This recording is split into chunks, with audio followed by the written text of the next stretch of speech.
Hey guys, daqui é Caio Rocha. Antes de começarmos, queríamos dar a nota de que a equipa do The Pool está recolhida em casa e que este episódio foi gravado em estúdio muito antes do contexto onde nos encontramos agora. Apesar de tudo, o The Pool não parou a sua produção, pelo que estamos a fazer episódios transmitidos em direto através da plataforma Twitch.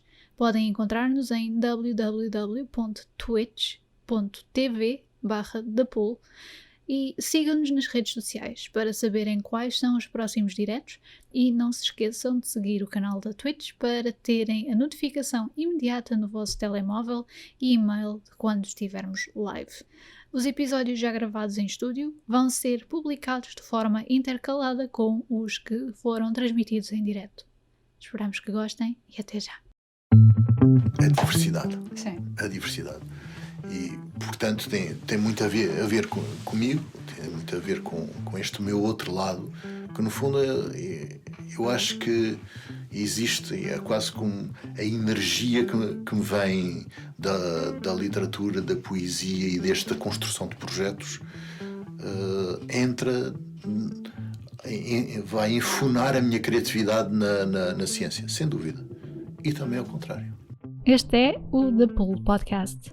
Um programa sobre histórias, as suas pessoas e o que as move.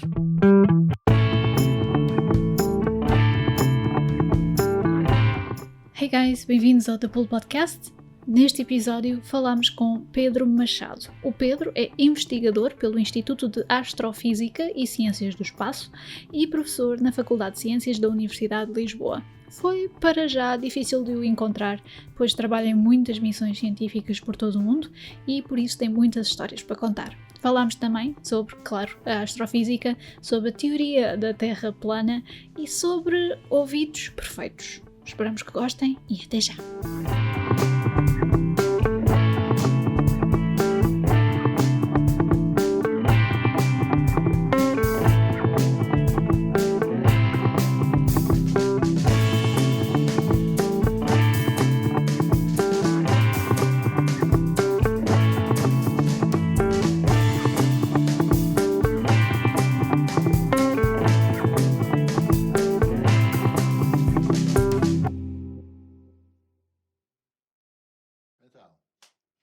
Claquete. Prontinho. Para começar, então, tens algumas questões antes de falarmos sobre... Eu sou muito curioso, aliás. Sim. Eu sei que é o que é que nos move, isso é curiosidade. Sim, curiosidade. Se houver um deserto completamente plano e uma pedra lá no meio, eu de certeza, a primeira coisa que eu vou fazer, vou lá levantar a pedra e ver o que é que está por baixo. Isso sou eu. Sim. Mas sempre foste assim desde pequeno? Ou... Sim, a curiosidade, e acho que tem dois níveis, essencialmente, que é a curiosidade em relação ao universo, que eu desde miúdo que tive já esta vontade de pelos outros mundos. Será que há alguém também a espreitar ali, que também está a olhar para mim? E isto fazia-me um bocado de confusão. Será que é? Será que há vida? Que há... E eu, desde miúdo, eu lembro-me quando era muito miúdo, muito pequenino, eu dava ao meu avô, ele dava umas moedinhas e juntei as moedinhas para comprar um livro de astronomia. Com fotografias que ainda eu tenho e ainda acho fantástico. Acho que tive muito bom gosto. E hoje tenho a sorte de fazer aquilo que eu adoro fazer, que é estudar, que é trabalhar em astronomia e astrofísica, desvendar o que é que existe nas atmosferas de outros planetas, quer no Sistema Solar e agora a começar uma nova grande aventura, que é olhar para os exoplanetas, que são os planetas que, em vez de orbitarem a nossa estrela, o Sol, orbitam outras estrelas, estão a anos-luz de distância, mas que é fascinante. Sim. Eu também, desde pequena, que eu tenho um telescópio em casa, portanto, obviamente que a curiosidade também esteve sempre lá. E o tema fascina-me um bocadinho. Obviamente que não ao ponto de seguir como profissão, mas uma coisa que de facto eu sempre tive essa impressão, e acho que a maior parte das pessoas cá em Portugal pensa sobre a astrofísica, tudo o que tem a ver uma profissão com o espaço, é que a pessoa ou é professora ou vai para fora. Qual é que...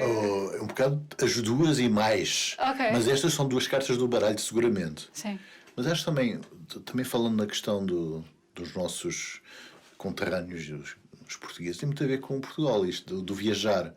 Porque Olha, vou contar uma pequenina história, que é, eu estou a colaborar com uma missão japonesa que está que chama-se Akatsuki, está na órbita do planeta Vênus. E está, neste momento, estamos aqui a falar, está a estudar, está lá a andar à volta, e a estudar a atmosfera de Vênus. Olha, eu estava no Japão, numa pequenina ilha chamada Tanegashima, e fica mesmo no sul do Japão. E eu descobri que nesta ilha, que sempre que eu dizia que era português, fazia uma festa enorme. Depois eu percebi, foi a ilha onde chegaram os portugueses, há 500 anos. E que eles gostam muito dessa parte da história, porque a introdução do pão de ló e da espingarda, bom. Eu preferia que fosse o pão de ló, mas Só o pão de ló era bom. Era melhor que tivesse sido o pão de ló, mas na realidade foi mais a espingarda que levou à unificação do Japão. Então está nos livrinhos de escola dos miúdos. E então eu pensei, eu estou aqui 500 anos depois de algum antepassado nosso, e pela mesma razão foram os ventos que me trouxeram cá. Eles foram os ventos mesmo que enfunaram lá as suas velas. E eu estou cá para estudar os ventos e estudar a atmosfera de outros planetas. E acho que há um contínuo aqui. Sim, é um acho círculo. que há uma ligação. Fechou-se o círculo, não é? Um bocadinho. Eu senti isso. Foi forte. Foi. Estava lá um barco, que foi quando esteve lá a Sagres, o barco da Marinha, há uns anos atrás, deixaram lá um monumento, um símbolozinho sobre esta questão da presença dos portugueses há 500 anos atrás, e eu tinha que passar lá todos os dias para ir para o centro espacial, e pensei, fantástico, isto não é nada de novo que eu estou a fazer, já fazemos isso há muitos anos. Sim, ir pelo desconhecido adentro, não é? E a curiosidade, se a gente olhar para o mar, um dia em que o mar está pesado, e o que a gente faz hoje é um bocadinho, também o espaço é perigoso, mas eu não vou para o espaço, eu fico aqui. Não é maluco esse ponto. Fico aqui, a olhar para os ecrãs e olhar para os instrumentos, mas também eu faço muitas observações coordenadas a partir dos grandes telescópios do mundo, no Chile, no Havaí, em África, em outros sítios. E uma das coisas que eu faço muitas vezes é observações coordenadas. E sente-se isto que é, eu estar a observar uma zona de um planeta e dar as coordenadas em tempo real, e uma missão espacial que está a fazer as observações coordenadas comigo virar para a zona que eu escolhi. É fantástico. Sim. E há alguma coisa no espaço está a mexer, porque eu disse que ali era muito interessante olhar e ir estudar aquilo.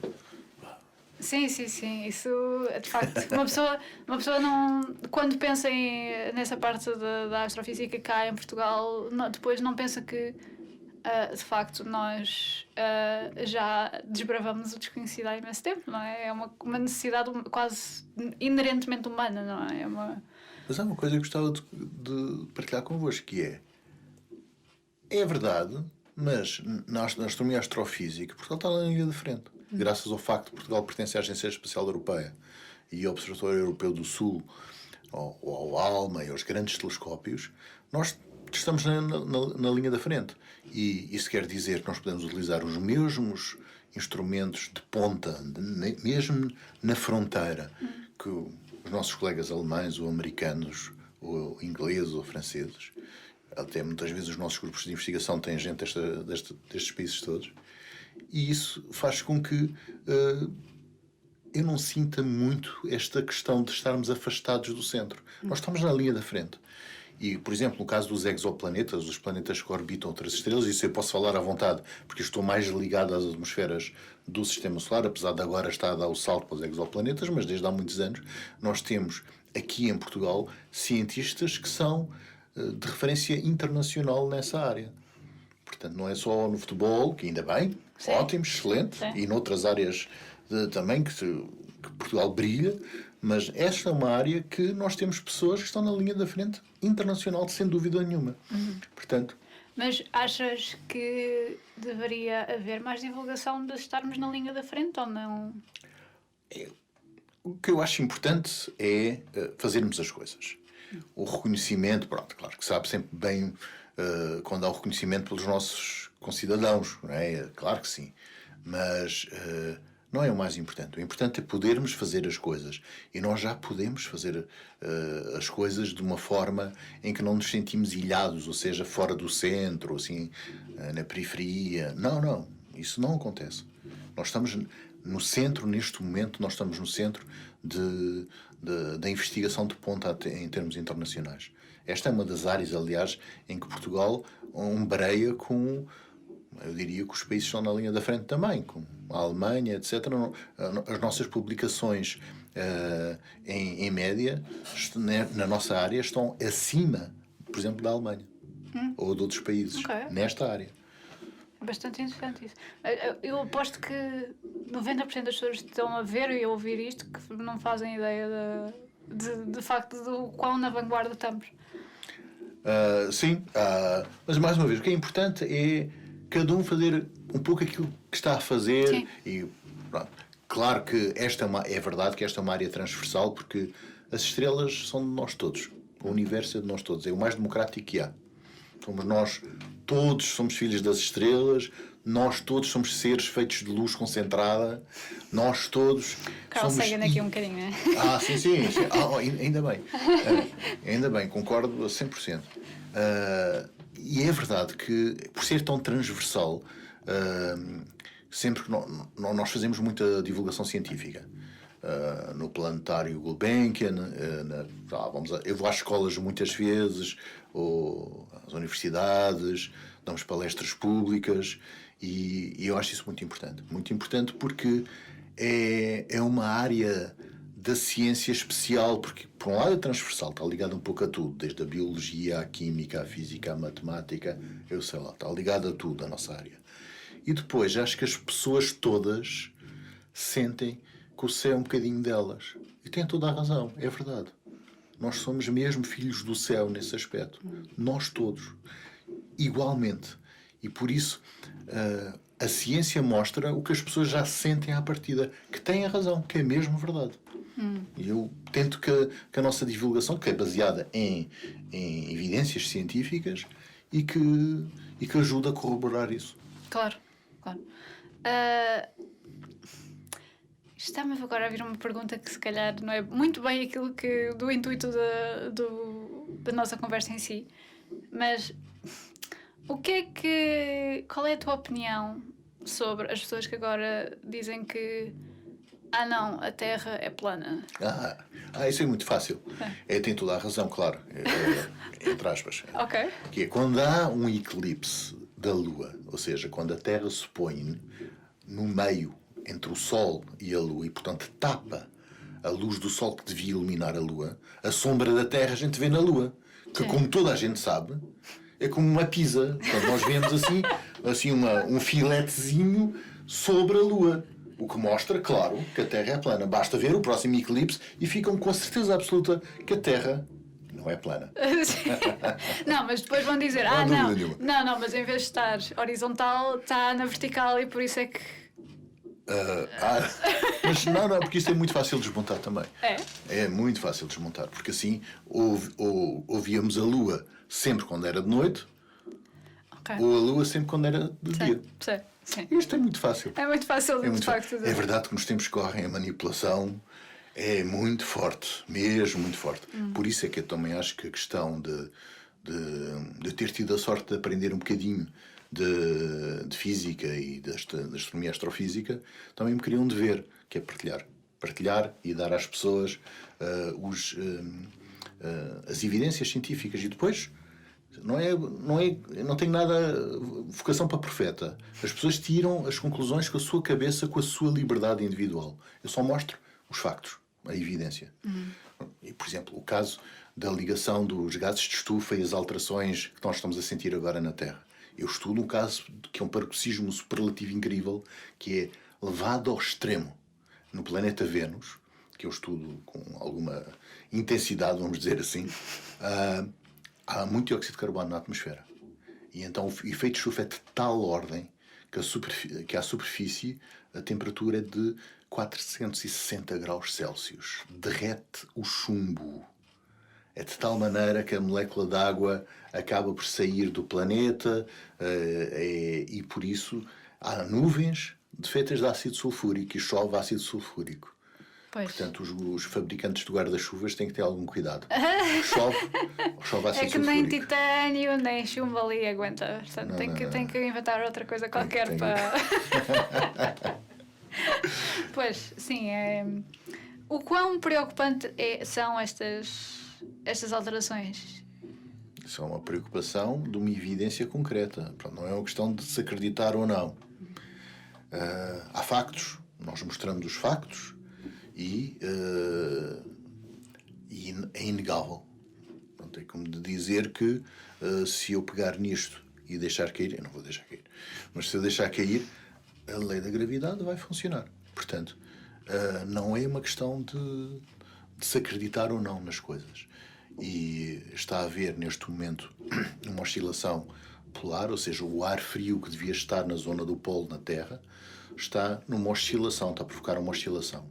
Isto faz com que o ar frio esteja muito mais a sul durante alguns períodos. Levou, por exemplo, a congelar o lago de Chicago há um tempo atrás. Essa é a razão. Mas na altura estavam 15 graus Celsius positivos no Ártico. Ou seja, estava a derreter todo o gelo que estava lá. Naquela altura, estava num processo contínuo de derreter o gelo. E isso é problemático? É. Não só por causa da questão da subida do nível do mar, etc., que é um problema, como é evidente, mas há outra questão ligada, que é o facto de o próprio solo estar congelado nas altas latitudes. Nós chamamos o permafrost, que é o chão congelado. E este solo congelado está congelado há milénios. E então tem muito metano dissolvido no solo. Então o solo, ao descongelar, este metano vem para a atmosfera. Isto faz com que o metano é um gás de estufa ainda mais eficiente que o dióxido de carbono. Ou seja, as coisas podem piorar de uma forma incrível e muito rápida. E então, o que nós tentamos, apesar de... Claro que aqui é olhar para a Terra, não é? Porque é uma das coisas que nós estamos a fazer agora, que é para tentar estudar se pode haver vida noutros exoplanetas. Estamos a tentar olhar para a Terra a partir de naves espaciais que estão noutros planetas. Para olhar para a Terra como se fosse um destes mundos desconhecidos. E ver o que é que nós podemos detectar com os nossos instrumentos, sabendo o que é há na Terra. E fazer a história ao contrário, fazer uma inversão do que nós estamos a estudar. Portanto, agora é olhar ao contrário, olhar para casa, olhar para trás, para casa, para a Terra. Sim. E é uma coisa que está a começar a acontecer neste momento que estamos a falar aqui. É algo que está mesmo agora a acontecer. Ok. Portanto, isso vem quase daquele conceito de que, de facto, nós viemos todos daquele pedaço de massa que, um dia destes... De massa e energia que, de repente, explodiu, certo? Há não sei quantos anos atrás, eu não sei as partes mais específicas. Há muitos anos. Muitos aninhos, uns quantos aninhos. Neste caso não é numa galáxia distante, porque eram todas as galáxias que, ao fim e ao cabo, nessa altura elas estavam bem próximas. Elas formaram-se a partir depois desta expansão, é como atirar uma pedra para um charco e que provoca uma ondulação que vai se expandindo. Então esta variação, esta perturbação inicial do Big Bang que está a falar. Sim, exatamente. E depois gerou-se a matéria e a partir daí começou a haver esta expansão em todos os sentidos. Mas há uma coisa que eu gosto muito de dizer às pessoas e que eu acho que muito interessante, é algo que eu, até como cientista, gosto imenso, que é o universo só existe porque é imperfeito. Se fosse totalmente perfeito, nós não existíamos. Nem as galáxias existiam, nem as estrelas se formavam, porque são as pequenas variações, a falta de homogeneidade total. Portanto, o facto de haver pequenas zonas do universo que eram um bocadinho mais densas e outras um bocadinho menos densas, umas tinham um bocadinho mais de radiação, outras um bocadinho menos de radiação, que funcionaram como centros de nucleação, ou seja, centros de aglomeração. E isso levou à formação das galáxias, por exemplo, ou também leva, por exemplo, quando temos estrelas que morrem, que se desentranham em poeira e gás, e que depois, a partir daí, vão-se formar novas estrelas a seguir, voltando a aglomerar-se outra vez, mas voltam-se a aglomerar em zonas como se fossem pequenos grumos, ou seja, imperfeições, onde há um bocadinho mais de massa, e então é essa zona que vai servir de catalisador para atrair as partículas todas que estão à volta. Isto que nós vemos é geral no universo. Se não houver imperfeições não há evolução e as coisas não se formam as galáxias, não se formam as estrelas. Veja, por exemplo, na evolução da vida.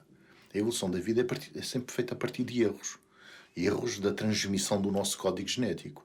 Claro que alguns correm mal e dão asa a doenças que nós todos conhecemos, mas há outras alterações que funcionam bem e que, como vão ser mais adaptáveis ao meio ambiente, a seleção natural leva a que o facto de haver sempre esta sequência de erros é fonte de evolução. Portanto, nós não estaríamos aqui a falar se o universo fosse perfeito. Eu adoro isto. Somos filhos da imperfeição. E até se vê em termos sociais, que eu gosto muito de ver o outro lado, o lado humano. Eu sou curioso para o lado científico, mas também para o lado humano. Como é que os humanos se olham para o mundo, como é que os humanos se interagem, como é que evoluem. Será que a gente vale a pena? Vale. E, por exemplo, a arte, e é um cientista a dizer isso, eu acho que é a redenção da humanidade. Porque esta reinterpretação do cosmos, esta reinterpretação do mundo, que é a arte tem muito a ver com essas, às vezes, imperfeições em relação à mole, em relação à norma. O sair fora da caixa, e muitas vezes os artistas sofrem um bocadinho com estas diferenças que têm, mas ainda bem que eles existem. Porque, mais uma vez, esta diferença, ou esta... Eu vou pôr entre aspas, quando eu digo imperfeição, porque eu não considero nada que seja uma imperfeição, é a diferença, mas que é sempre duro quando há essa diferença, para as pessoas que estão fora da norma, mas que nós lhes devemos imenso, porque eles trazem novos mundos ao mundo e são a fonte da evolução da humanidade e da nossa civilização também. Portanto, um cientista a dizer, viva a imperfeição, ainda bem que há imperfeições. Isso torna o vosso trabalho um bocadinho mais difícil depois, quando chega a altura de fazer comparações ou... De uma certa forma, se calhar até facilita, porque se calhar quando estás a olhar para a nossa Terra à espera de ver referências lá ao fundo, se calhar não é um match perfeito. Não faz um match perfeito e tu pensas, não, mas isto se calhar é de esperar. Por outro lado, se alguém tiver uma teoria em que se isto acontecer tem que aparecer hipótese X e acontece Y, e deve ser um bocadinho frustrante, não? Não é frustrante, porque mais uma vez, se as coisas fossem perfeitas, então quer dizer que havia a possibilidade de haver a equação última do universo. Quer dizer, nós chegávamos a uma equação que descrevia o universo na íntegra. Acabou-se o trabalho, vamos todos para casa, porque já não há ciência para fazer, porque chegamos à parte final. Porque ainda bem, por razões até egoístas, que isto é imperfeito, porque senão acabava-se o trabalho. Havia a equação última, fantástica, que explicava tudo, e o que a gente vê é que isso não é assim. Não é assim, e que existe uma diversidade enorme no universo. Mas apesar de haver esse lado da imperfeição que é geradora de novidade, há algumas harmonias no universo que eu acho muito interessantes. Por exemplo, nós notamos, vemos, por exemplo, a luz branca, a luz que vem do Sol, que quando passa pelas gotas de água que estão na nossa atmosfera, quando há umidade, vão-se separar, vão-se difratar e formam os lindos arco-íris que têm 7 cores base. E nós também utilizamos na música 7 notas, não é por acaso? Ou será por acaso? Ou eu prometo não vou fazer nenhuma religião à conta disto que vou dizer agora. Já está alguém a ouvir a pensar, isto dá a ideia para um culto. Quase. Porque quando vamos à praia ou vamos fazer bodyboard ou uma coisa assim, as ondas no mar também vêm em grupos de 7. Estamos quase na religião. Então, quase. E mais, a coisa mais quadrada da ciência, que é uma formatação ali quadrada, é a mesma ciência, não tem piada nenhuma, que muita gente pode pensar, que é a tabela periódica dos elementos. É música. O Sr. Mendeleev, um russo que desenvolveu uma harmonia entre as substâncias, os elementos que ele foi encontrando, que já eram conhecidos na altura dele, advenha não do seu lado científico, mas de um outro lado que nem toda a gente conhece, que é o Sr. Mendeleev era geólogo, Portanto, ele conhecia muitas substâncias, muitos elementos na natureza, claro que era necessário, e era ao mesmo tempo pianista, músico. Portanto, ele tinha esta sensibilidade da harmonia, por exemplo, das oitavas do piano. Por isso é que se fala na regra do octeto em relação às moléculas. Quem tiver a ouvir e que tenha um pé na ciência ou na química, diz, é a regra do octeto. Pois, é as oitavas do piano, tal e qual. Portanto, a regularidade que há no universo parece que há um princípio dos vasos comunicantes entre todas as áreas. Há pouco, claro, eu estava a falar do som e das 7 notas que nós utilizamos, ou das cores do arco-íris. Claro que há muitas outras cores, muitos outros sons, mas os bases, parece que existem uns modos normais, que a física estatística explica, e que também as ondas no mar, tudo o que eu estou a dizer são fenómenos ondulatórios. A luz, o som e as ondas no mar. Tem a ver? Claro que tem. Sim. E até as partículas dos elementos, que têm a ver com a mecânica quântica, que também têm a ver com essa questão de haver uma vibração.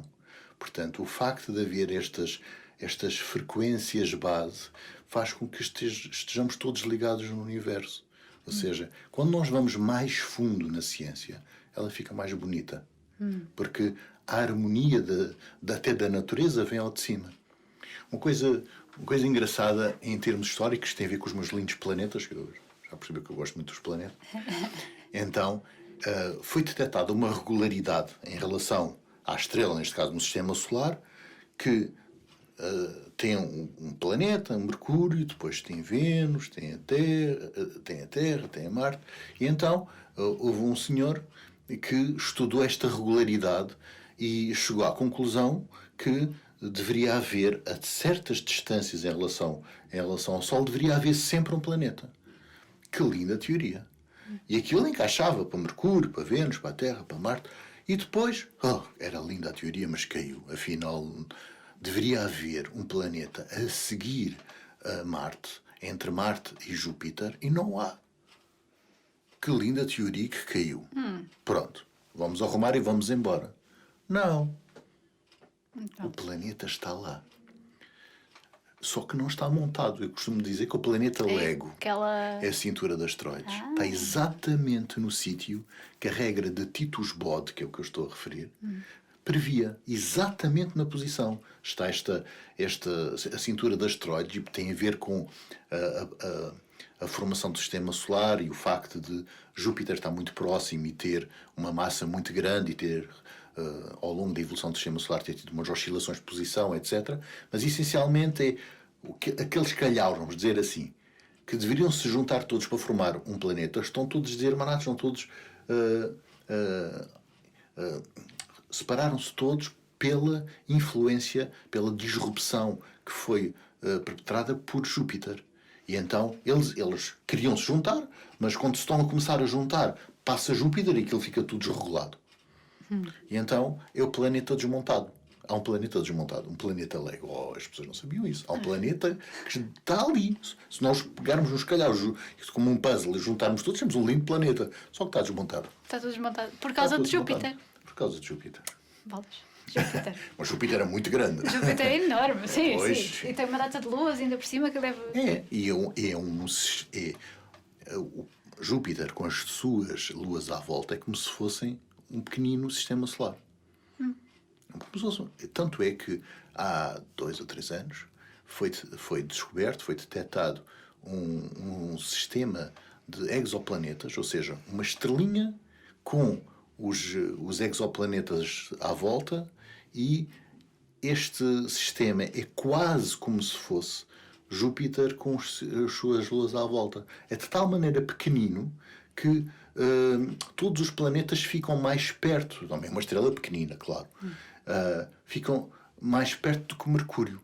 Portanto, a estrelinha com os planetas à volta é tão pequenino que fica mais perto do que o Mercúrio. E Mercúrio está bastante perto.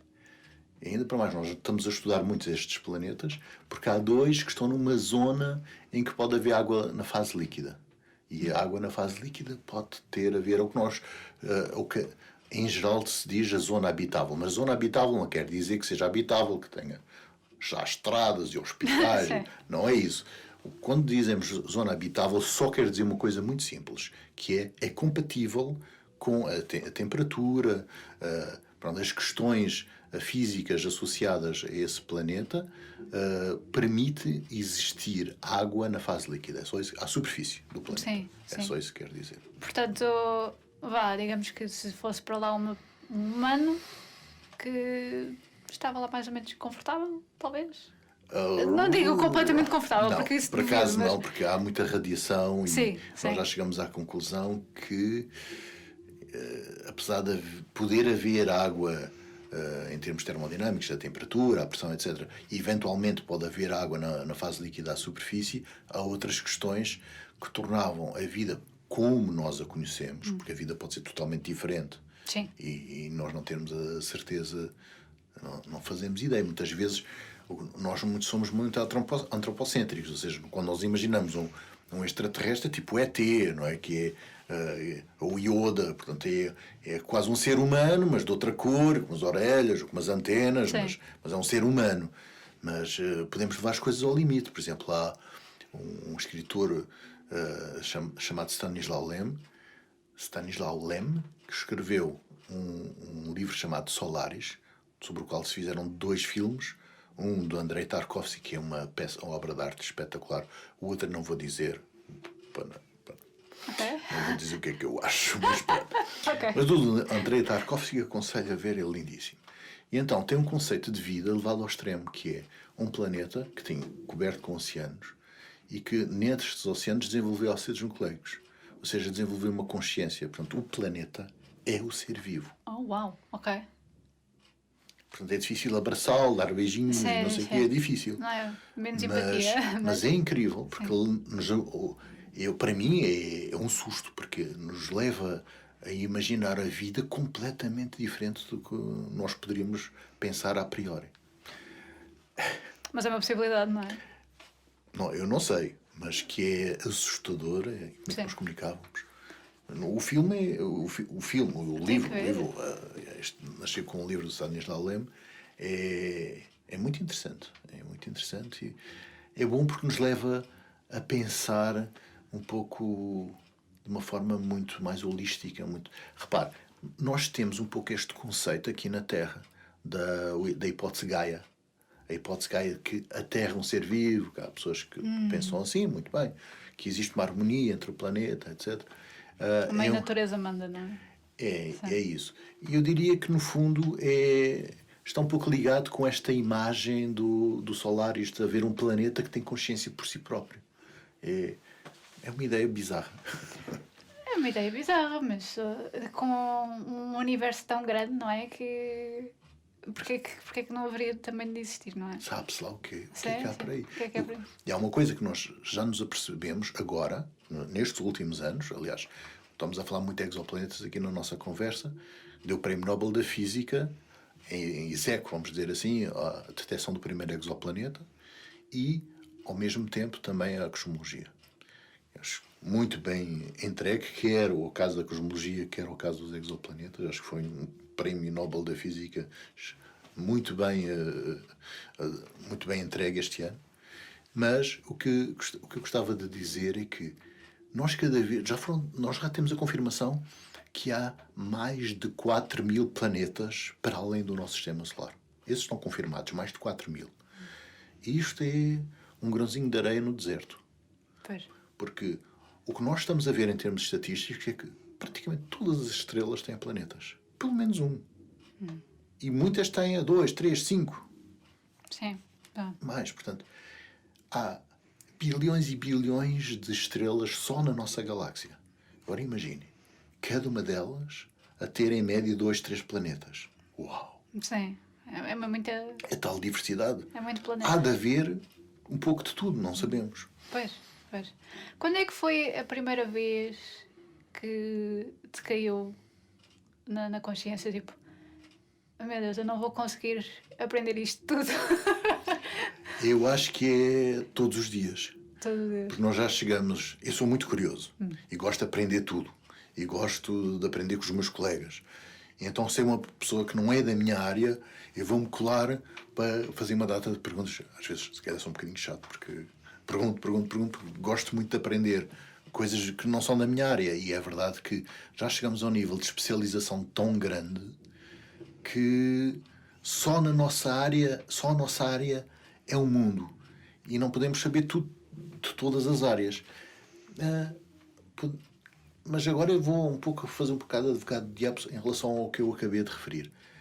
Não temos que saber tudo de uma forma especializada, mas acho que podemos tentar entender as coisas.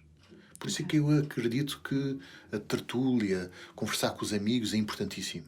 Porque é uma forma de nos engrandecermos todos uns aos outros, além de ler e ver filme, teatro, essas coisas todas, claro. Mas é uma forma de nós termos mais do que uma vida. Claro, não vamos ser especialistas, mas se nós trocarmos com os nossos amigos e pudermos no fundo, partilhar um pouco as nossas experiências, as coisas que a gente sabe, não é preciso saber fazer as contas todas até ao fim. Isso é da nossa, cada um na sua área. Como dizem os nossos irmãos brasileiros, cada macaco no seu galho. Mas ainda bem que há muitos galhos. A árvore tem muitos galhos. E é possível nós comunicarmos e aprendermos. Por isso é que eu acredito mesmo que a comunicação de ciência é algo extremamente importante. E é algo que até nos tempos que correm, que há tanta manipulação, a maneira de eu lutar contra a manipulação é ir partilhar com as pessoas, com as crianças, às escolas, com toda a gente que é curiosa, com toda a gente que quer saber. Eu vou partilhar um bocadinho daquilo que eu sei, mas também lavo bem as orelhas para ouvir os outros, porque isto tem que haver reciprocidade. Sim, principalmente para uma pessoa que é tão curiosa como tu, não é? Que também precisa, tem sede de saber. Vamos imaginar, vamos retrocederem assim um bocadinho. O Pedro em formação, quando dizias a alguém que se calhar já não te conhecia ou passou a conhecer-te naquele momento, que tu estavas interessado em astrofísica e que estavas a estudar e que te ias tornar, que ias trabalhar em astrofísica, como é que as pessoas normalmente reagiam? É uma boa questão. Eu, a princípio, quando era muito jovem, numa primeira fase, eu via mais a física, a ciência numa forma mais geral. Apesar de eu, para mim próprio, eu já sabia que queria estudar os planetas. O primeiro livro ainda tenho lá em casa, o primeiro. Mas imagens lindas, ainda hoje o acho lindo. E, portanto, para mim, dentro de mim próprio, não havia assim grandes dúvidas. Apesar de eu gostar muito de outras áreas totalmente diferentes. As artes, a literatura, a poesia, e que têm alguma ligação com estas coisas. Mas é verdade que, quando eu partilhava com os meus amigos, acho que passava um bocadinho sempre por nerd, porque também era bom aluno na altura. Se bem que... E na altura era um bocadinho mais... Havia mais um estigma, não? Eu nunca tive muito o estigma, porque eu sempre fui um bocadinho doido. Ok. E então, como era um bocadinho doido, também gostava do desporto e gostava muito de estar com os amigos. Ainda hoje eu gosto muito dos meus queridos amigos e gosto muito de estar... Tenho muita pena que agora o meu tempo está cada vez mais curto e eu tenho que conseguir controlar isto. Porque nós vivemos agora e não se pode pôr de parte uma parte tão relevante e tão importante como a ligação com as pessoas que nós gostamos. Mas eu fazia desporto e estava na natureza e tinha essa tal ligação com a literatura, que é uma máquina do tempo. A literatura é isso, podemos ter muitas vidas, podemos viver imensas aventuras e ser pessoas diferentes.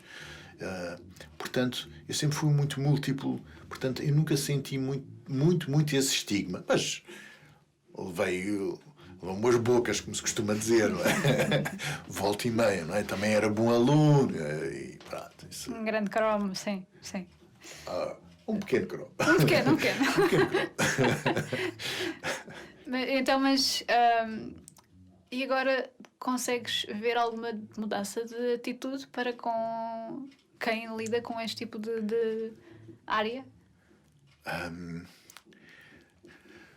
Vamos ver. Em relação às pessoas, há dois tipos. Primeiro, as pessoas que assistem às coisas que eu faço de divulgação científica, este tipo de ligação com os meus alunos na Faculdade de Ciências, onde também sou professor, aí há uma coisa que eu confesso que adoro e que eu vejo isso essencialmente nos artistas, que é a melhor vida do mundo, é ser artista. Isto é um bocadinho de inveja, é assim, é um bocadinho de inveja mesmo. Mas adiante. Que é as pessoas com quem eu lido e começo a falar um bocadinho sobre estas áreas e como eu tenho amor por aquilo que eu faço e por que eu estudo, isto passa. Porque sempre que é verdade, passa sempre uma certa energia, vamos dizer assim. E eu vejo as estrelinhas a cintilar nos olhos das pessoas que ficam com os olhos brilhantes depois. E isto, para mim, é a paga suprema. Que é poder acender, levar à ignição do espírito de outra pessoa a partir das coisas que eu gosto. Eu acho que é uma coisa fascinante, que é a comunicação, é algo de lindíssimo, porque é isso, é uma partilha muito grande, é uma partilha desse amor que pode propagar assim de pessoa a pessoa, e há este nível. Depois há outro nível, que são as pessoas que se conhecem por acaso e que sabem o que é que eu estou a fazer e que eu estou de partida para este projeto, para ir estudar a atmosfera de um planeta que está tão longe, e às vezes ficam assim um bocadinho, numa primeira fase, diria eu, como é um animal do jardim zoológico, aquele tal cromo, não é? Sim. E ficam assim um bocadinho... estamos em mundos diferentes, ou como se eu estivesse um bocadinho dentro de um aquário numa primeira fase. Mas se nós temos a possibilidade de comunicar, a pessoa vai ver que somos iguais, que somos igualmente inteligentes, que temos o mesmo nível, diria eu, talvez até de curiosidade, mas que temos canais de expressão diferentes. Mais uma vez, pode ser um artista, uma pessoa que tenha um trabalho das 9 às 5 que todos nós temos que ter para sobreviver, mas que essas pessoas também têm os seus sonhos, os seus hobbies ou as coisas que gostam, que têm imenso valor. Portanto, eu acho que eu não passo muito pelo tal nerd, muito inteligente. Não, porque não sou uma pessoa normalíssima.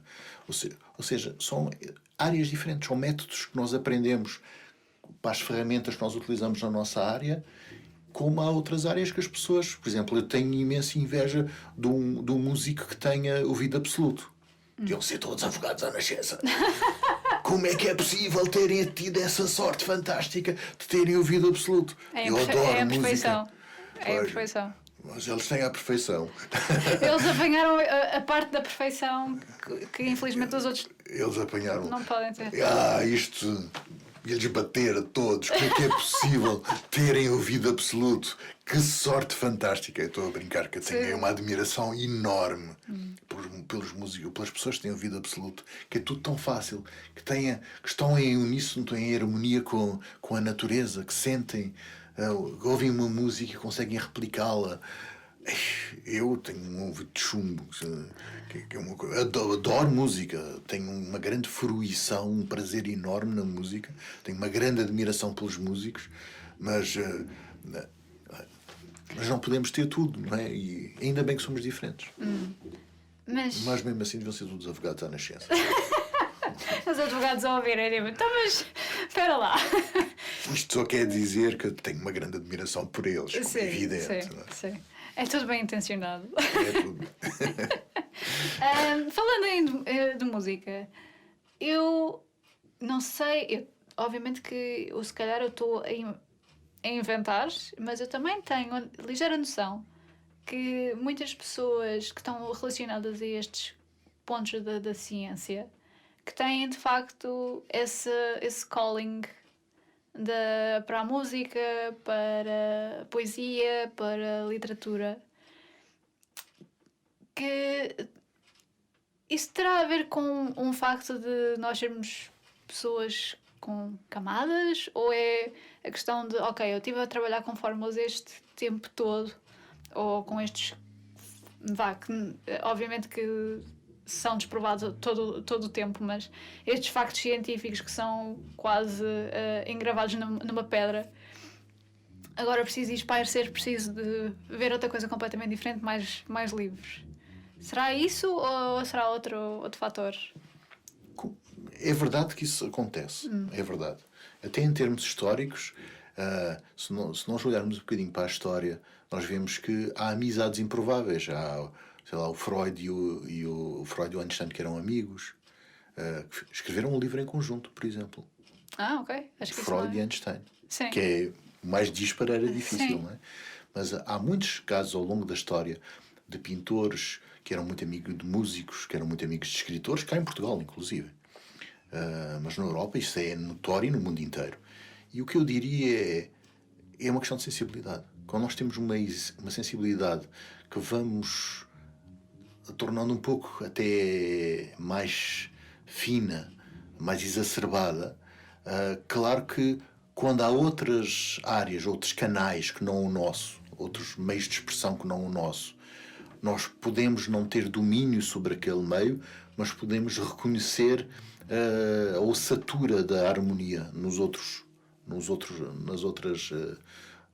meios, nos outros canais de expressão. E, por isso, também temos este prazer do reconhecimento desta harmonia nas outras áreas que nós não dominamos. Além de que, uma coisa que eu gosto muito e que era muito típico cá em Portugal, e que eu estive ligado até a um grupo que tem um pouco essa moda de ver, que eram as tertúlias. E que, no fundo, eram grupos de pessoas, cá, historicamente, começou pela literatura, mas havia pessoas que estavam nestes grupos das tertúlias artístico-literárias e que vinham de áreas até um pouco diferentes. E porquê? Porque eu acho que há uma catálise, ou seja, há um recrudescimento da criatividade de cada um pelo facto de comunicarem uns com os outros.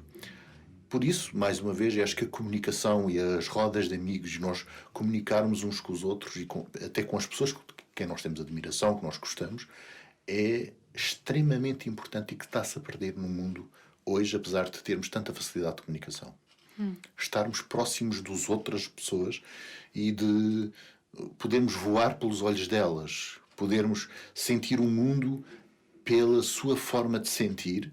Eu acho que isto é muito enriquecedor e é muito amplificador até para nós próprios.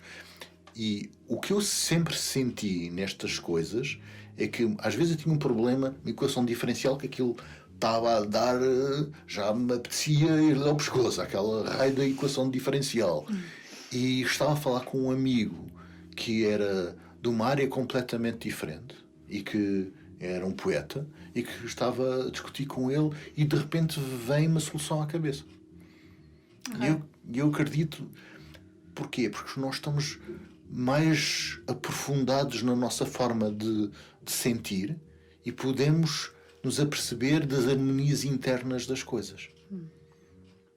E eu acredito que isso funciona muito bem. Sim. Portanto, até há casos, em França, eu conheço vários casos históricos de pintores que se encontravam, etc. E depois iam todos a correr para casa porque estavam todos em incandescência. O facto de se puxarem uns aos outros, aquilo era como o fósforo na lixa. Portanto, aquilo eles tornavam-se incandescentes e iam correr para casa e se calhar iam pintando. Se calhar foi assim que nasceram os grafites. Eles não conseguiam chegar a casa, iam pintando pelo caminho até chegar a casa. Se calhar foi assim. Se calhar foi. Então pensam, Paulo, eu não tenho telas em casa. Pode ser esta parede, Então, por exemplo. e há casos lindíssimos. Sim, não é? sim, é E verdade. há uns bons casos lindíssimos. Sim. Não é tudo, há uns que sujam. Isso é outra conversa. Sim, mas gostos também para tudo, não é? Também é verdade. É legítimo. Sim. Qual é que foi até agora a coisa mais chocante que aconteceu no teu trabalho? No meu trabalho, eu tenho tido muita sorte. Eu adoro ter sorte. Não sei porquê, adoro ter sorte. Chocante. Intenso. é, por exemplo, ter visto uma coisa que nenhum ser humano tinha visto antes. É um sistema de ventos que existe no planeta Vênus e que eu fui a primeira pessoa a notar que havia esta estrutura do vento. E não tem interesse nenhum, isto não contribui para a felicidade de ninguém. Então, Para a minha, talvez, um bocadinho, mas nem mesmo para a minha é assim tanto como isso. Mas só o saber que eu fui a primeira pessoa que se apercebeu que aquilo existia no universo é como estarmos assim num abismo. Sentimos aquela visão do infinito. Tu ficaste com aquele sentido de responsabilidade, eu preciso de comunicar isto ao mundo? Ou Não, nada. nada? Não. Foi mesmo só... Não, porque naturalmente o iria fazer, não é? Sim. Mas é mais aquela coisa de uau, há coisas novas. Eu descobri uma coisinha. Quer dizer, pronto, é o meu legado. É uma coisinha pequenina, não tem interesse para ninguém, não serve para nada, mas é uma coisinha Não se pequenina. sabe ainda. Se calhar serve para alguma coisa. Fui eu que trouxe. Sim. E, portanto, acho que todos nós podemos trazer uma coisinha pequenina. E se todos tiverem esta questão de, na sua vida, deixarem este pequenino legado, seja lá o que for, seja lá uma nova maneira, uma nova canção, uma nova maneira de olhar para o mundo, sei lá. E eu acho que isto é construção. Construção social em conjunto. Toda a gente partilhar com uma coisinha pequenina. Sim, é aquela coisa do propósito na sociedade que temos, não é? Que se cada um fizer a sua parte, dá para mudar muita coisa, certo? Mesmo que seja de uma forma imperfeita. Mais uma vez, não tem que ser construir, seguir as regras, não sei o quê, porque muitas vezes o lado mais importante vem daqueles que assumem não seguir as regras. E eu acho que isso é muito importante também. De haver essa liberdade individual, porque tem um peso muito grande. Não é? Eu tenho amigos que são artistas ou que se dedicam ao mundo, aos filmes, ou à literatura, ou à poesia. Às vezes a vida é muito difícil, porque quem tem um trabalho das 9 às 5 sempre tem se não perder um emprego, sempre tem uma rede por baixo para segurar na vida. Mas quem está sempre a investir tudo, isto é uma coisa que eu acho que é importante. E nós vemos, por exemplo, sempre que há em termos históricos, e para mim isso é muito claro, sempre que há uma altura mais difícil, as pessoas apostam mais. Apostam tudo. Veja, por exemplo, a música na altura do 25 de Abril. Tem uma intensidade que ainda hoje me arrepio quando ouço. Isso é o quê? As pessoas punham tudo naquilo que criavam. Tudo o que eram. Como diz o Fernando Pessoa, põe na mais pequena coisa que faz o máximo que és. Não sei se estou a dizer da forma correta, mas estou a dizer da forma correta, sim, porque isto é a essência do que ele queria passar. E sempre que há grandes convulsões, etc., vê-se na arte que há e por isso é que a arte é tão importante, que as pessoas que estão insatisfeitas, que querem a liberdade, querem as coisas de uma forma diferente, apostam tudo e apostam sair do rebanho, apostam e aí vão ficar ao frio, pode-lhes correr mal, mas apostam tudo. O que é que eu noto? Que às vezes, quando corre tudo bem, quando é tudo suavezinho e temos tudo o que é necessário, de repente fica tudo muito lounge. Lounge quer dizer, para mim, quer dizer, já não se... As coisas são feitas para ficar bonitinho, para ter sucesso, para as pessoas gostarem, para os outros gostarem, e não porque tem que ser, não é algo que é arrancado dentro de nós, ainda com sangue. Visceral, não é? Sim, visceral, exato. É isso mesmo, visceral. Que é a grande aposta, que é pomos as fichas todas na mesa. E os artistas são pessoas especiais por causa disso. São aqueles, às vezes não têm alternativa, porque eles sentem que não têm outra maneira de viver que não seja assim. E eu gosto imenso e tenho uma grande admiração e um grande respeito, porque sei que eles puseram as fichas todas. Pode correr mal. Sim. Mas é muitas vezes aí que é o turning point. É muitas vezes aí que as sociedades, que a arte, que se criam novas coisas, não é? Os novos movimentos, etc. Mas, de certa forma, tu também és um bocado artista, não é? Boa. Estamos aqui a falar tanto de inveja. Mas... Inveja é para os músicos sem ouvido absoluto. Okay, esses. Sim. Esses são tramados. Esses. Sim. Eu adoro literatura, desde criança também. Escrevo e estou muito ligado, que é o meu lado oculto. O lado que não é só a lua.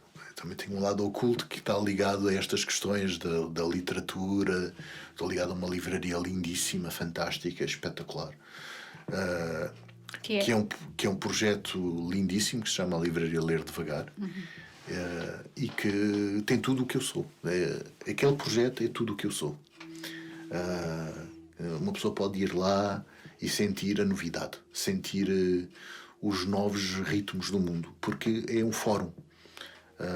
Qualquer pessoa pode entrar, pode ler todos os livros que estão lá de uma forma gratuita e ir embora. Agora, se quiser levá-los para casa, por favor, passe na caixa. Sim. Mas é esse fórum em que as coisas são gratuitas, que toda a gente é elegível, que é todas as pessoas são inclusivas, todas as pessoas podem pertencer, podem entrar, podem participar, e isso é algo que eu acredito muito nesta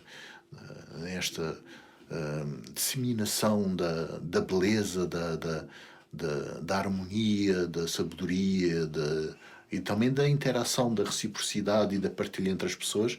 Porquê? Porque no fundo o princípio da livraria tem a ver com o facto de também ao mesmo tempo ser uma biblioteca, vamos dizer assim, e ao mesmo tempo é um centro cultural onde é tudo gratuito. Pois, e de facto, que eu me lembro, não sei se continua assim, mas eu mudei de país recentemente, e só agora é que voltei há pouco tempo. Vocês também, de facto, têm muito lá o hábito de fazer palestras e tertúlias. Exatamente. Certo? Claro. Sim. E poesia, e teatro, e música étnica, e jazz, e blues, e exposições de fotografia, e exposições de arquitetura, e nunca mais acaba. Sim. Há todo um mundo. A diversidade. Sim. A diversidade. E, portanto, tem muito a ver comigo, tem muito a ver com este meu outro lado, que, no fundo, eu acho que existe, é quase como a energia que me vem da literatura, da poesia e desta construção de projetos, vai enfunar a minha criatividade na ciência, sem dúvida. E também ao contrário. E também ao contrário. Portanto, há muita coisa que eu vou aprendendo e que tenho acesso no lado da ciência e que depois vou partilhar com as pessoas através da outra estrutura dos canais da literatura, da poesia, e que está lá a marca, porque nós somos as mesmas pessoas. Há mais uma vez, este princípio dos vasos comunicantes, que são duas manifestações distintas, é verdade, mas são duas manifestações distintas do mesmo querer compreender o universo. Está lá o teu livro no Ler Devagar? Deve estar, espero que sim. Ou então, se não estiver, também não faz mal, quer dizer que alguém já o tem em casa. Pronto. Então espera que os livros têm que ser abertos, que é para respirarem. Claro. Não podem estar sempre fechados. Sim, não faz São bem. coitados, têm que respirar, têm que abrir os livros de vez em quando. Também são seres vivos. Não é? Tem que respirar. Sim. Como é que... ou com mais gaivotas, não é? Com um livro aberto é um pouco como uma gaivota. Tem que dar as asas para poder voar. Sim, exatamente. Portanto, sim. Mas aí quem voa somos nós. Quando os livros se abrem e fecham, não é? Como é que apareceu então a ideia do livro? Do livro? Há mais do que um. Há um que tem a ver com, se calhar, esse que estás a pensar, que é um livro que tem a ver com uma resenha de mais de 20 anos a viajar pelo mundo. Sim, era esse, sim. Mas se há mais do que um, vamos falar desses. E vamos falar neste. Okay. Vamos falar neste. Então, eu sou muito curioso, adoro viajar, como é evidente. E Mas viajas muito também por trabalho. Agora sim, mas durante muitos anos passava a vida a fazer a Rota da Seda, a refazer a viagem do Roberto Ivans de Angola à Contracosta, mas eu fiz ao contrário. Ok. Mas, ir para a Mongólia ou para a Papua Nova Guiné ou para a Amazónia ou para o Alto Ártico e ficar a viver com os Inuit, que nós dizemos de uma forma errada os esquimós, que são os Inuit, no Ártico, e aprender como é que eles vivem, porque eu tenho essa curiosidade que já falei, que é sempre a mesma, que é como é que o ser humano vê o mundo, como é que olha para as mesmas realidades, mas de pontos de vista, por exemplo, de climas distintos. Uma coisa que eu, além de, claro que ia fotografando também, mas essencialmente ia escrevendo, e uma das coisas que eu fui fazendo durante muitos anos foi recolhendo contos tradicionais dos povos. Por exemplo, contos para crianças. Não só, mas contos para crianças. E ao fim de muitos anos eu comecei-me a perceber de uma coisa incrível, que se calhar não é assim tão incrível, que é os contos para crianças são todos iguais. Ou seja, os arquétipos, a estrutura interna é igual. Seja de uma tribo Yanomami da Amazónia, ou seja de um grupo mongol perto da Sibéria, ou seja os Busquimanos na Namíbia e no Botsuana, são iguais. Ou com os contos dos Maasai na África Oriental, são sempre iguais. Iguais. Claro que as roupagens os cenários são diferentes. Num é um boto, que é uma espécie de golfinho, que é os golfinhos cor-de-rosa na Amazónia, que tem uns contos. No outro sítio, do outro lado do mundo, com os chamadores de tubarões, por exemplo, nas ilhas a norte da Papua Nova Guiné, são os tubarões mako, mas a estrutura, o olhar para o mundo, o tentar interpretar, a coluna vertebral dos contos é a mesma. E isto é lindíssimo. Porquê? Porque isto só quer dizer que nós somos todos iguais, mesmo somos a humanidade, que tem os sonhos, que tem os anseios, que tem as dúvidas, que tem os mesmos medos, que gosta dos seus filhos, que tem medo do desconhecido e tem medo da morte e quer tentar interpretar as doenças, nem sempre da melhor maneira, mas isto torna-nos muito, muito semelhantes e muito irmãos. Uma das coisas que eu gosto e que tem uma base científica, o que eu vou dizer é, por exemplo, nós falamos nas raças, os africanos, isso não existe. Em termos científicos, isso não existe. Isto é um erro dizer que são raças. Porque, por exemplo, há raças de cães, e que são uma raça de cão, que é só uma raça, que tem mais diversidade genética do que o ser humano. Há mais diversidade entre grupos étnicos diferentes. Vou usar essa palavra. Etnia e não raças. Não há raças, nós somos todos seres humanos e isto está comprovado cientificamente. Que eu estava a dar o exemplo que existe mais variedade entre grupos étnicos em África do que entre a África e a América do Sul, e a América do Sul e a Ásia, etc. Incrível. Sim.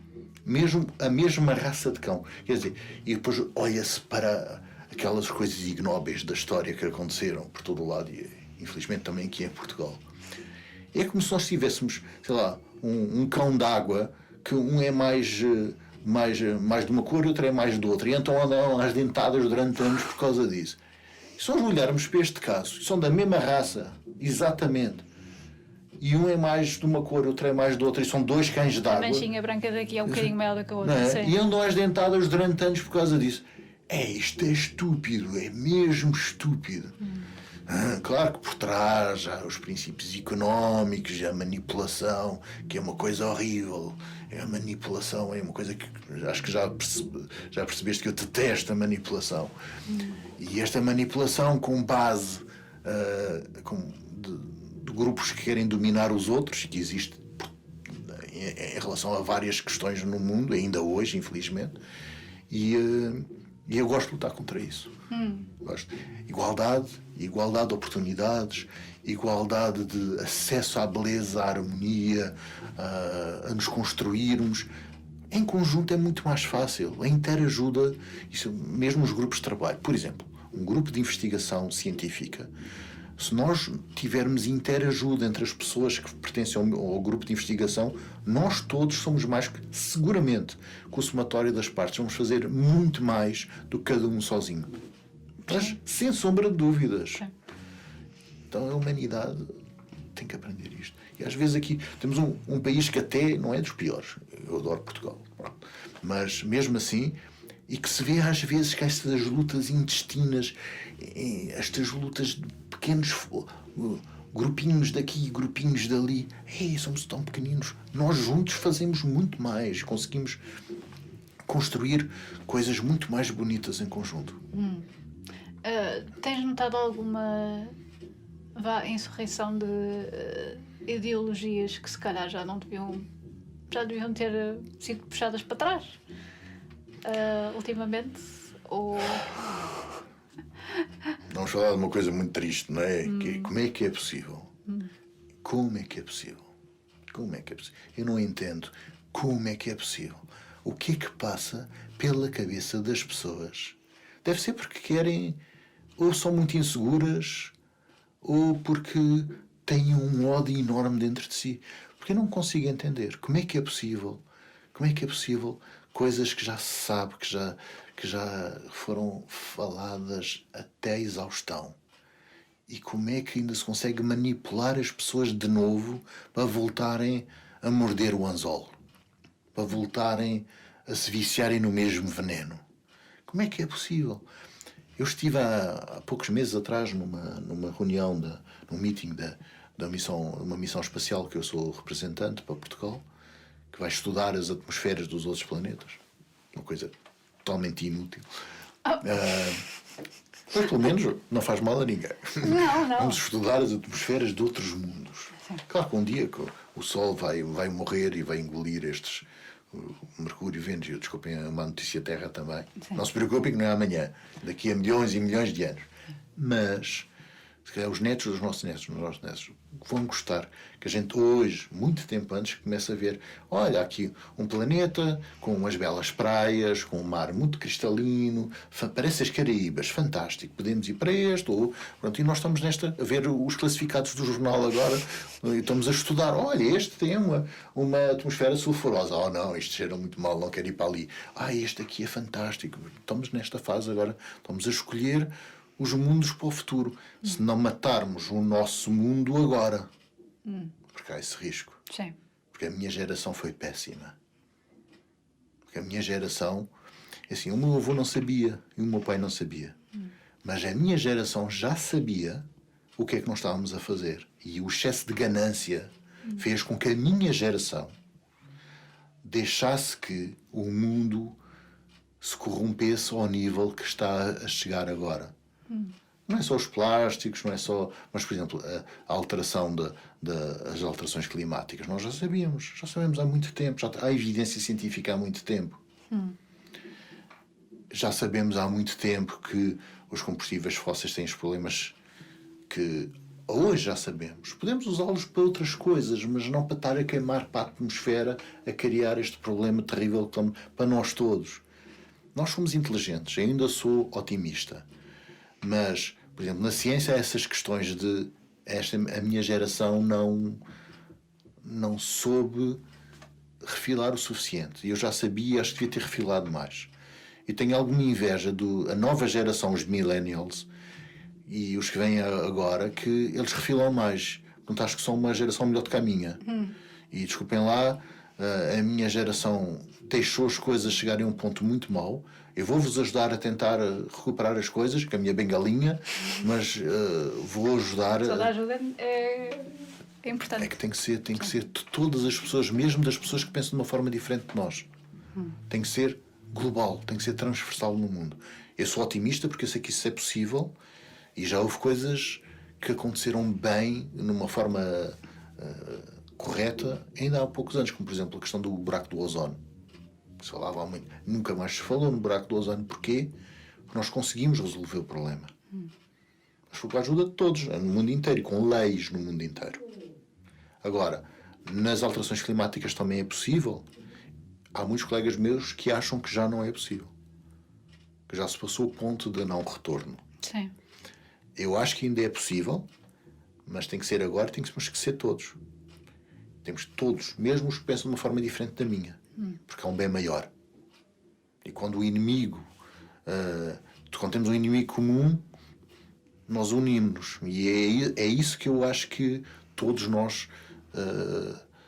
Eu sou otimista, eu sinto que isso vai acontecer. Mas estas novas gerações dão-me um bocadinho de otimismo, porque eu vejo que elas refilam o suficiente. É preciso, nós temos que lutar pelos nossos direitos. Nós não lutamos pelos nossos direitos, quem é que vai lutar? Os outros ficaram calados durante 40 anos, como os da minha geração. Pois. Não devíamos ter ficado calados. Nós já devíamos ter mais cedo levantado essa lebre e mostrado que nós podemos.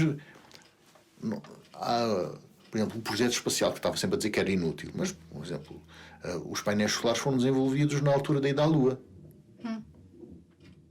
Na ida à Lua. Sim. Claro que há pessoas também que acham que nunca foi à Lua. Pois, também. Mas todos os dias se prova, sabes que todos os dias se prova que o homem foi à Lua. Todos os dias. Porque os astronautas, aqueles que nunca estiveram lá, deixaram os refletores, como aqueles refletores que as pessoas usam nas bicicletas, por exemplo. Sim. Foram desenvolvidos na ida à Lua. Pois, os refletores das bicicletas foram desenvolvidos na ida à Lua. Estão lá. E então, na Terra, é lançado um laser para ser refletido nestes pequenos refletores que os astronautas deixaram lá na superfície da Lua, para o refletor reemitir a radiação na direção da Terra e nós conseguirmos medir a distância da Terra à Lua com uma precisão de menos com centímetro. E assim nós conseguimos chegar à conclusão que a Lua se está a afastar um bocadinho da Terra todos os anos. A Lua se está a afastar da Terra. Todos os anos. Isso o que é que vai significar para as nossas marés? Para nós e para as nossas marés, por enquanto, nada. Okay. Mas daqui a alguns milhões de anos a Lua vai estar tão longe que já não vai tapar o Sol todo e já não vão ter a sorte. Estão a ouvir? Nós temos sorte de podermos ver eclipses totais do Sol. Daqui a milhões de anos, se o me ouvirem, já não vão poder ver.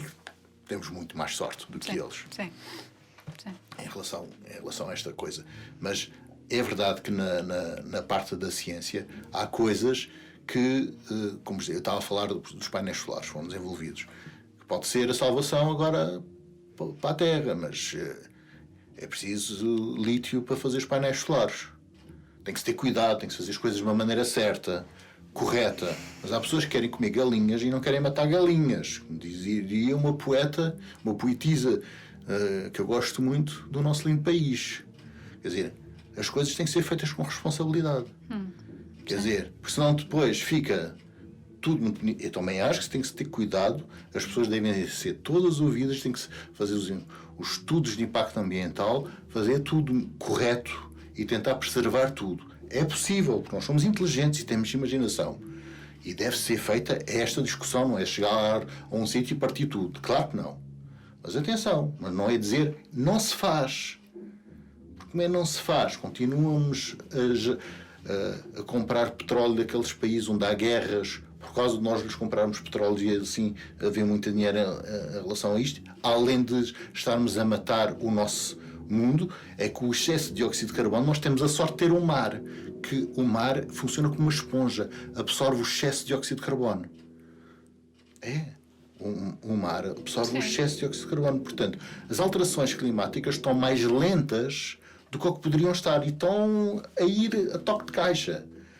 Mas o mar que absorve este excesso de dióxido de carbono, o dióxido de carbono, quando está em água, quando está num meio líquido, fica um bocadinho ácido, que mata as bactérias. Pois, é por isso que se põe o gás nos refrigerantes, sim. na cerveja. Por isso é que se faz o fumeiro para os presuntos e para os chouriços. O salmão. Porque o dióxido de carbono, com a água, quando tem um bocadinho de água, a água dilui o dióxido de carbono e faz um bocadinho de ácido que mata as bactérias. Por isso, a preservação dos alimentos tem muito a ver com usar este dióxido de carbono. Sim. Portanto, mas é um bocadinho, com o excesso de dióxido de carbono que está a ser dissolvido no mar, o mar fica mais ácido e mata os corais e a cadeia trófica no mar. Pois. É que não sei se sabes, mas mais de metade do oxigênio que nós estamos a respirar agora não é das florestas, é do mar, é do fitoplâncton.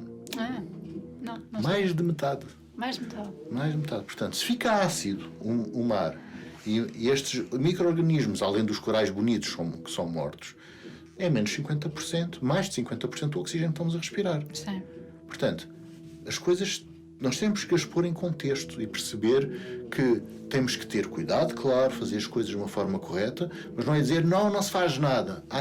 Então, continua a haver as guerras que a gente sabe no mundo hoje por causa do problema de ser tudo tão centralizado, porque nós podemos... a eletricidade e os painéis solares não é a resposta final, não é.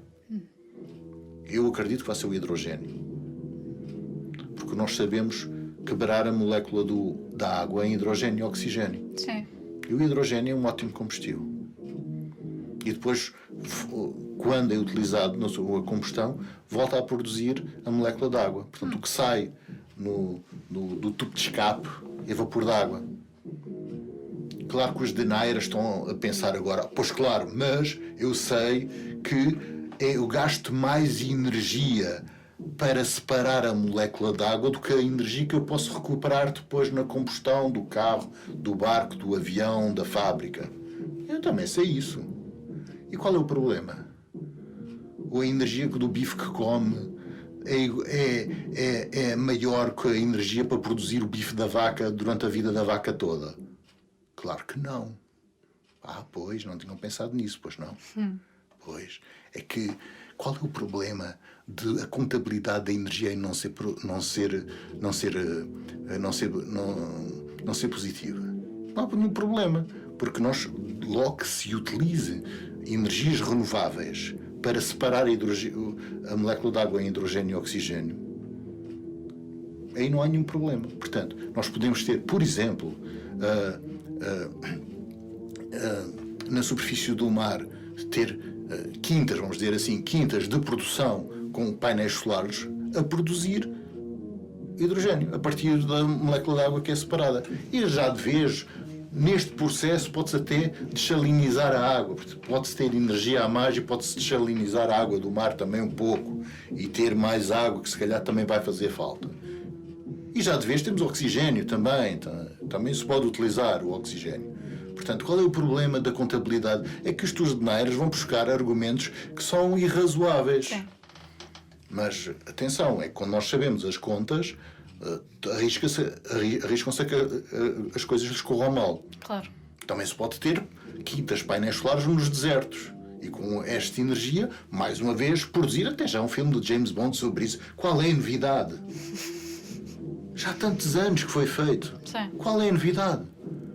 Claro que se pode, e é isso que eu digo, nós somos inteligentes e nós, em conjunto, bem intencionados, podemos fazer as coisas bem e com diversidade, mas, mais uma vez, precisamos das pessoas todas.